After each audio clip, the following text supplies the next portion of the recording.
بسم الله الرحمن الرحيم. Kıyamatta tozok uşunçalık jakın bolup kelet. Uşunçalık jakın bolup kelet. Oşondu bardыгы teң çögölөйт, tizelep turuşat. Пайгамбар дагы өзүнүн жанына коркот. Шейиттер дагы өзүнүн жанына коркот.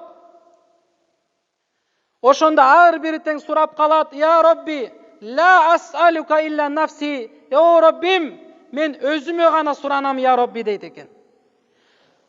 Ушул кыяматта Ибрахим пайгамбар өзүнүн Исмаил жана Исхак деген балдарын унутуп калат.